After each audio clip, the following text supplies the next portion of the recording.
Bienvenidos. Esto es Ocurrencias Filosóficas, un podcast del Semillero de Investigación Unheimlich, de la Facultad de Filosofía de la Universidad Libre. Es un podcast destinado a poner en diálogo a la filosofía con otras disciplinas.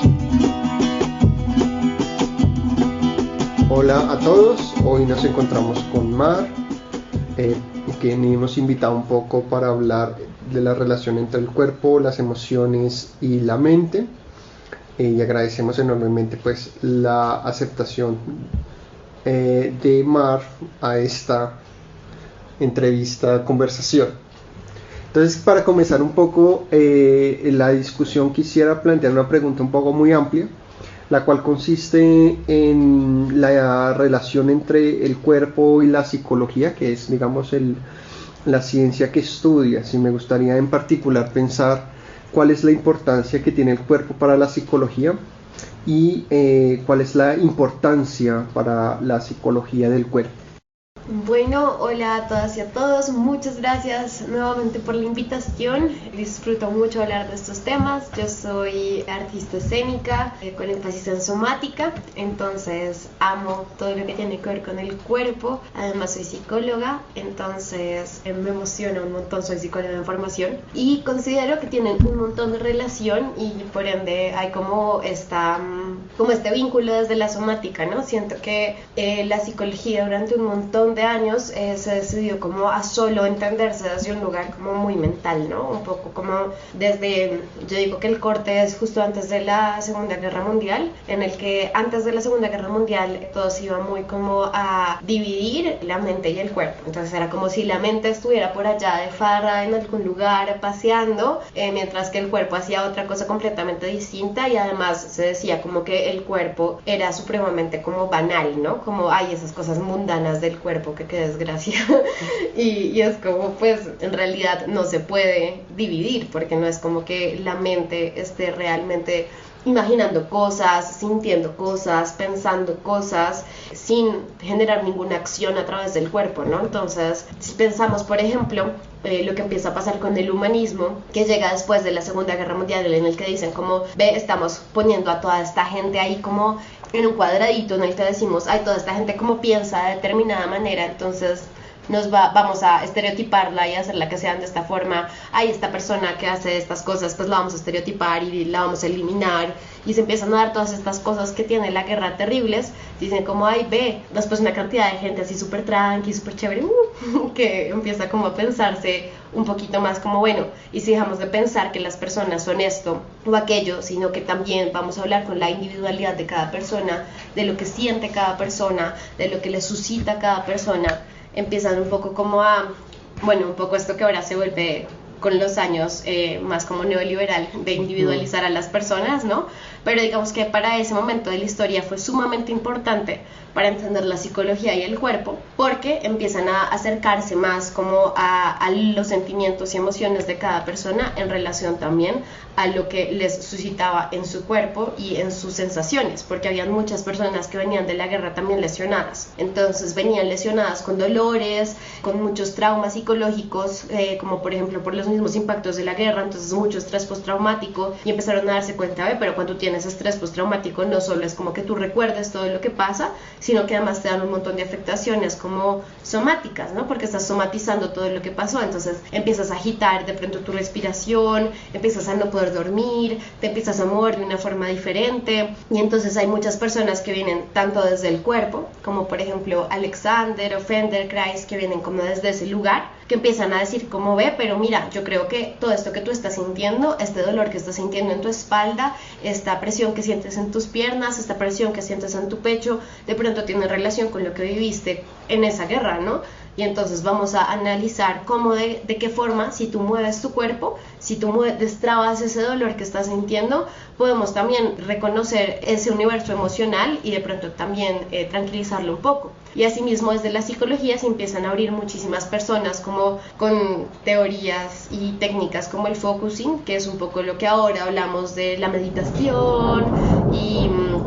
como todo lo de la conciencia y demás cosas. Lo empiezas a abrir un montón y empiezan a decir como ve, desde estas técnicas podemos también llevarte a lugares en los que tu cuerpo se sienta tranquilo y de esa manera tus pensamientos y toda la sintomatología que tienes de tu cuerpo hablando, diciendo como auxilio, necesito que me pongan atención, de pronto vamos a poderlo también como transitar y volver a llevar a la calma. Entonces digamos que siento que desde esa época se empieza a hablar un poco más de este lugar en el que ya la cabeza o la mente o las emociones no se encuentran por allá bailoteando en la vida y tu cuerpo por allá en lo mundano, sino que empiezan a decir ve, si tratamos uno, tratamos lo otro, si los ponemos a danzar juntas la cuerpa o el cuerpo en relación también a lo que te suscita en la vida, a lo que te acontece, de pronto podemos generar también resultados o acompañamientos o formas de ver también a las personas, a las individualidades, a los colectivos, a la sociedad de una manera más holística, más cuidada, más complementada y no tan enajenizada como de ay, esas personas por ahí. Entonces eso creo que es lo que empieza, pues ahí encuentras esa relación, ¿no? Desde ese momento de la historia. Bueno, ya que lo mencionas, me surge una duda porque justamente notamos que existe esta dicotomía entre el cuerpo y la mente, ¿no? Como le decías, que pareciera que estuvieran divididos. Y yo quería preguntarte cómo la conciencia se vuelve importante para entender esta relación entre el cuerpo y la mente. Bueno, si hablamos de conciencia, podríamos hablar de un montón de formas de conciencia, ¿no? Entonces creo que viene desde la conciencia de qué es lo que en realidad yo desde un lugar, siento que la conciencia tiene este sentido como muy mental desde Freud, ¿no? Que yo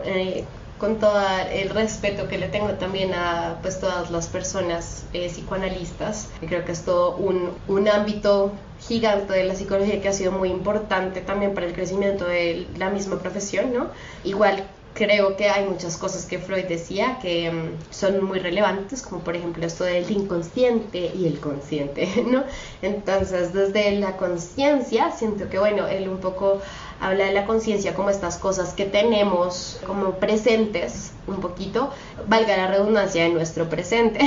que las podemos traer al presente y decir como, ve, esto sí está sucediendo, esto no está sucediendo, y eso es un poco el consciente. Después lo inconsciente es todo lo que está, digamos, si lo pintas como desde el psicoanálisis, como en un triangulito de estos fríos, un iceberg, si lo pintas en un iceberg, pues entonces es como la conciencia, es como el puntico que tú ves arriba, como, ay, ve, pana, estoy viendo este puntico acá arriba, y el resto que está abajo, pues entonces sería todo lo inconsciente, como que ahí pues pasan un montón de situaciones que de repente tú no puedes traer a tu presente de una manera en la que realices como esa visualización o ese pensamiento de esto es lo que pasó o esto es lo que está pasando, sino que está como por allá debajo, y que eso igual también te invita a accionar de ciertas maneras. Es un poco desde como el psicoanálisis, sin embargo también siento yo que el psicoanálisis se queda muy corto con los años, a mi modo de ver, desde mi humilde opinión, punto de vista, y desde la forma en la que yo me acerco a la psicología, que es una psicología mucho más, pues es desde lo psicosocial, que desde lo psicosocial empiezan también a cuestionar cómo ve, pero de pronto la conciencia no solo de lo que a mí me pasa, desde mi individualidad, desde yo y mis traumas del pasado, de mi niñez, de mi infancia, o desde lo consciente que soy también de mi desarrollo en cuanto también a como lo que me ha pasado en la vida, ¿no? Que después empiezan a hablar muchos teóricos del desarrollo y el desarrollo y el desarrollo, sino también como ve y mi colectividad y mi comunidad y mi estado y mi gobierno, ¿qué le sucede, no? Entonces también siento yo que se genera también una conciencia a nivel más amplio, no solo desde la individualidad, sino desde la otredad, que creo que eso es muy, muy relevante después para el reconocernos como un cuerpo que habita unas emociones, unos pensamientos, no solo desde yo en la vida, en mi individualidad, en la cual yo puedo traer a mi presente, como ve, si yo soy consciente de lo que me está sucediendo, si yo soy consciente que tengo un hambre ni la más gigante, entonces yo traigo a mi presente y tengo la capacidad de traer a mi presente, ve, estoy sintiendo esto, estoy sintiendo que tengo un hueco en la barriga, y entonces yo traigo a mi conciencia, esto me está pasando en el presente, pero entonces lo puedo solucionar de alguna manera, puedo obtener ese alimento, puedo levantarme a obtener ese alimento, entonces digamos que puedo generar también una solución, digamos, a esa hambre que yo tengo. Pero ahora pongámoslo desde otro lugar. Si yo soy consciente de que yo tengo esa hambre, pero el Estado no se ha preocupado, por ejemplo, porque yo tenga mis derechos dignos y tengo una vida digna en la cual yo pueda pararme y ir a comprar algo de comer y suplir esa necesidad, pues entonces digamos que esa conciencia va a empezar también a irse hacia otros lugares, como ve, no tengo hambre. Esta es la conciencia que tengo en mi presente de mi cuerpo, claro que sí, pero entonces además estoy putamente brava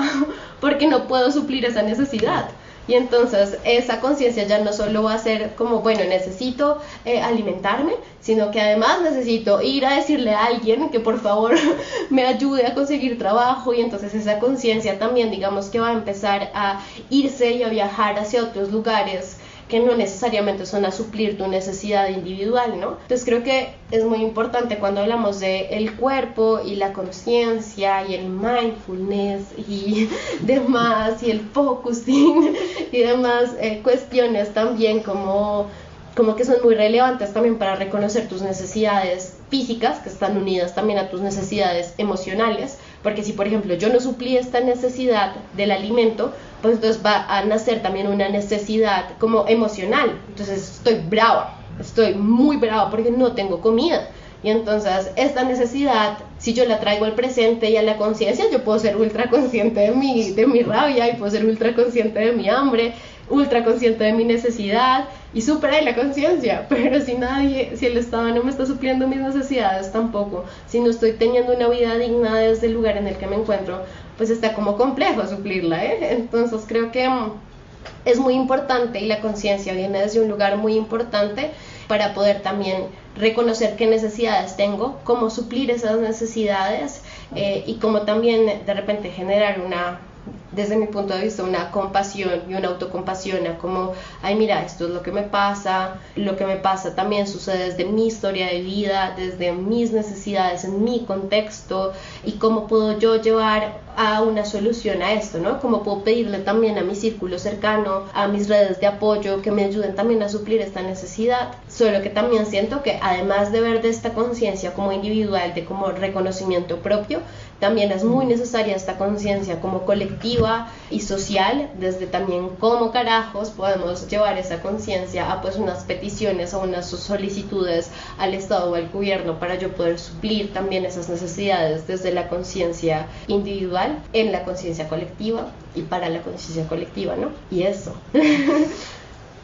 Hay una pregunta que me surge un poco escuchándote en la respuesta a esta segunda pregunta, que tiene que ver con esa relación entre las emociones, el cuerpo y digamos la mente o la conciencia. O sea, como digamos que es igualmente complicado pues distinguir pues conciencia y mente. Digamos, eso es una discusión que también la neurocirugía pues tiene hoy todo un desarrollo que no podríamos digamos abordarlo en este momento, pero digamos esa relación entre el cuerpo, llamémoslo conciencia, y las emociones. Y tiene que ver con digamos dos ángulos, un poco lo que tú acabas de decir. El primero es qué relación hay entre el cuerpo y las emociones, y lo digo porque en el siglo XVII Descartes escribe un texto que casi ya nadie lee, que se llama como Las pasiones del alma, y una de las tesis fundamentales es que dice las emociones siempre tienen una repercusión en el cuerpo, ¿no? Y entonces él parte de mostrar, por ejemplo, como la ira o como el amor tiene unas expresiones corporales. Es una cosa muy bonita, pero que parte de esa idea de como que las emociones tienden a somatizar, no sé si estoy utilizando bien el término, somatizarse o tener alguna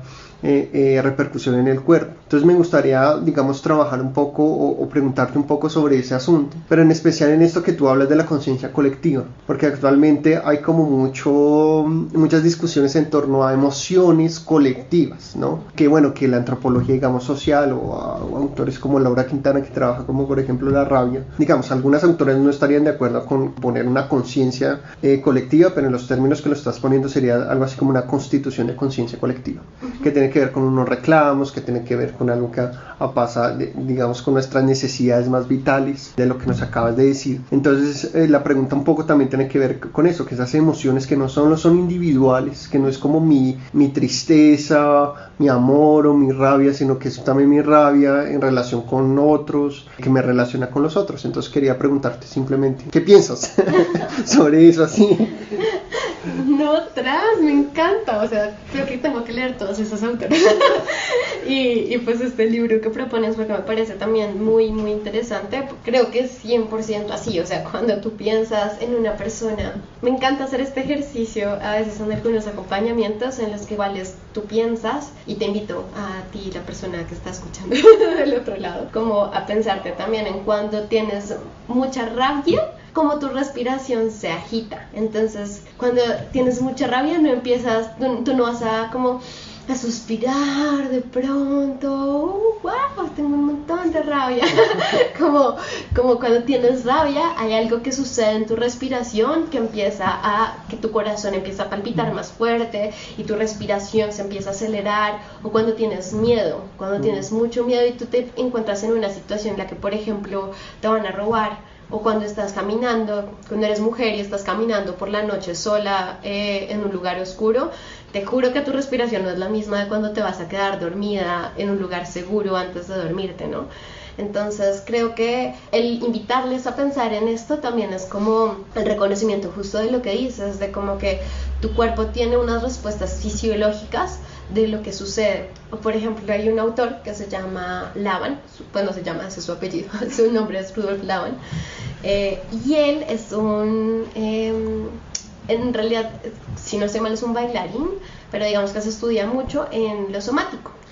Porque él empieza a hablar también como de todas estas posturas que, por ejemplo, puede tener una persona en relación también a lo que esa persona vive, ¿no? Entonces, por ejemplo, cuando tú hablas con una persona que es muy tímida, no es lo mismo cuando hablas con una persona que es súper extrovertida, ¿no? Como las personas extrovertidas suelen ir más abierta, ¿no? Entonces, su quinosfera, que es como el rango de movilidad en el que te mueves, es mucho más amplia. Entonces, creces y hablan y mueven las manos y son más rápidas con sus manos, ¿no? Quizás, ¿no? Pero entonces, si tú hablas con una persona de pronto tímida, quizás su tono de voz va a ser más chiquito, no hablar tan fuerte, de pronto su quinosfera, que el lugar es en el que se mueve, va a ser mucho más pequeñito, de pronto no va a ser tan gestual con sus caras, ¿no? Entonces también es como una relación con tu personalidad, cómo se mueve tu cuerpo. Y de esa misma manera, como la personalidad no es una cosa que está instaurada y quieta por el resto de tu vida, por lo que dices, porque depende de tu contexto. O sea, yo no soy la misma persona que vive en Bogotá a la persona que vivía en Buenos Aires. Como no soy la misma persona porque mi contexto cambió, porque la forma en la que me relaciono con el mundo cambió, porque lo que hago cambió, porque mis amistades cambiaron. Y entonces es como también lo que me rodea permea también aquello que soy. Y esto, digamos que la personalidad es una cosa gruesa, ¿no? Es como que está ahí, como tiene más poder de estar más permanente en el tiempo. Ahora pensemos, si la personalidad cambia, pues las emociones. Es que yo me puedo levantar dichosa de la vida con el sol feliz y de repente empezó a llover, me mojé, me empapé, y entonces de pronto ya no voy a estar tan feliz, ¿no? Si me toca ver una reunión y llegué a la reunión empapada, de pronto ya mi emoción no va a estar tan feliz, ¿no? Entonces como que simplemente ahí me paré de la cama y me pegué en el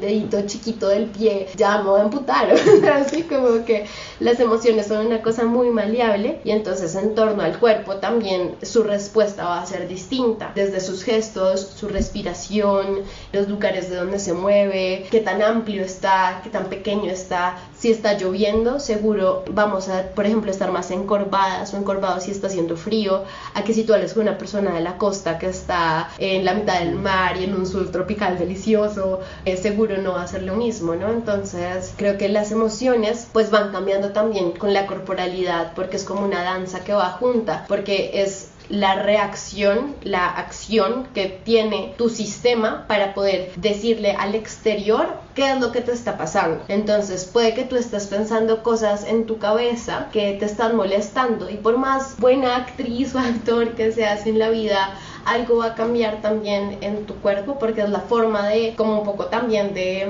existir del cuerpo, de poder poner alarmas afuera, ¿no? Y esto es lo que decías de la somatización, cuando mi cuerpo está poniendo alarmas afuera, de decir, como decirle a la persona que tengo al lado, estoy molesta por lo que estás haciendo, y de pronto yo no puedo decírselo por lo que sea que está pasando, pues mi cuerpo va a reaccionar, porque es la forma también de cuidarse a sí mismo, ¿no? O a sí misma, a la cuerpa, ¿no? Y de decir como, necesito poner este límite límite para que tú no me transgredas. Y entonces desde allí también se posiciona el cuerpo. Y con lo que decías, vuelvo, me fui, lo que decías de la somatización, pues justo pasa lo mismo cuando por ejemplo tenemos alguna dolencia. Entonces si nos está doliendo un montón, claro, esto no es como la regla, ¿no? Hay que ver cada persona como que le suscita en su vida, ¿no? Pero muchas veces si tienes por ejemplo algún dolor en un hombro, entonces tú tienes un dolor ni el más tremendo en el hombro derecho y de repente tienes ese dolor y ese dolor crece, muchas veces puede que estés muy estresada o estresada por algo que te está sucediendo y tu forma de tu cuerpo poderlo mostrar hacia afuera pues es entonces contrayendo esa parte de tu cuerpo porque de pronto no puedes soltar esa rabia de otra manera y sientes que te la tienes que guardar, pero tu cuerpo es como pana, todo bien, o sea, no puedo estar así estresada o estresado toda la vida, o sea, por favor haz algo. Entonces te manda alarmas también para que tú puedas accionar en torno también a las necesidades, tanto físicas, que son también muchas veces representaciones psicológicas, y en torno a lo colectivo, pues entonces pienso mucho cuando me hablabas en la digna rabia, ¿no? Como en todas estas personas que dicen como, es que esos vándalos que salen a destruir al Transmilenio, es que terrible. Entonces pienso mucho también en todo esto que se habla de la digna rabia, que pues no son autoras que he leído, y tampoco pues la conciencia colectiva, tampoco es que lo he teorizado así como wow, un montón de mi vida, no, pero sí siento que implica como el generar este nivel de escucha, más bien como de escucha asertiva a lo que les suscita a las personas, como su reacción física, como si yo salgo de mi casa y salgo con una piedra a reventar el Transmilenio, seguramente también no es porque me encuentre en un paraíso hermoso, dichoso y feliz en mi casa, ¿no? De pronto tengo hambre, de pronto me están golpeando, de pronto me están violentando, de pronto no tengo derechos, y entonces esta reacción física que está teniendo mi cuerpo, que es una acción que estoy llevando a cabo, entonces yo estoy accionando a tal cosa. Ahora, pues no estoy como diciendo, está bien, está súper, vamos a hacerlo todas y todos. No, simplemente siento que es como generar esta visión también de como el reconocimiento de que una acción de tu cuerpo o un estado de tu cuerpo no viene porque sí, ¿sí? Y entonces es también el reconocer y el tener como una escucha activa hacia esas acciones que están tomando los cuerpos de las otras personas para reconocer que muy probablemente su acción es también una reacción de algo que les está sucediendo. Y entonces escuchar eso que les está sucediendo es muy importante como para realmente poder generar un suelo fértil en el que esas situaciones pues no tengan que suceder como reacciones a situaciones que estén viviendo, ¿no? Agradecemos infinitamente a Mar por estos primeros abordajes con respecto a la relación entre el cuerpo, la psicología y las emociones. Sin embargo, nos queda un asunto pendiente y es la relación entre la psicología y el placer. Además de una relación también que es importantísima para tocar aquí y es la relación entre la enfermedad, la psicología y el cuerpo. Los esperamos en nuestro próximo episodio de Ocurrencias Filosóficas.